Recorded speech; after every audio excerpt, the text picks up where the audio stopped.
Today the European Parliament has voted to increase the EU budget and indeed increase the European Parliament's budget. And if anyone had taken just a casual look at the report that New Direction had written and published just over a week ago, they would have seen that there's enormous opportunity for making savings in the Parliament's budget. That budget at the moment is over €1.5 billion a year. We estimate that quite easily some 400 million could be cut off that budget without in any way affecting the core functions of the Parliament.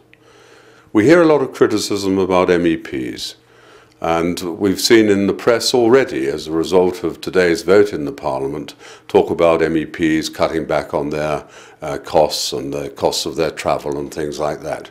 It's not the MEPs that are driving the costs in this Parliament. It is the bureaucracy of the Parliament. We have seen the most enormous increase in that bureaucracy over the last 7 or 8 years. In fact, the full scale of that is outlined very clearly in this report, which I commend to everybody. And if you can see the graph on the front here, the MEPs have remained more or less static in recent years, but the number of officials has grown enormously. We have 732 MEPs. The staff now are over 6,000. The greatest part of that is in translation and interpretation. There's great scope for reducing the waste in the translation costs of the Parliament. And of course, if you look at the number of officials in the Parliament, every official needs an office. Do you wonder why the Parliament now owns or leases or rents 62 buildings? It's because of this colossal number of officials, and the numbers keep increasing.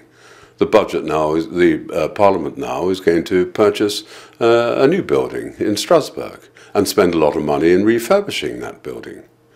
There are plans afoot to spend hundreds of millions in Luxembourg.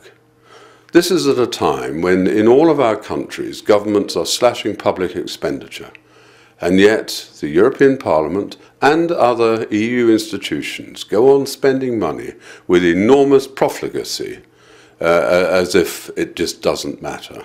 And I'm afraid our taxpayers and the citizens of our country are fed up with this. And unless we want a real revolt against everything to do with the European Union, it's time the EU put its house in order and cut its budget. And we could start with the European Parliament with some really sensible efforts to cut back on waste and over-expenditure and extravagance.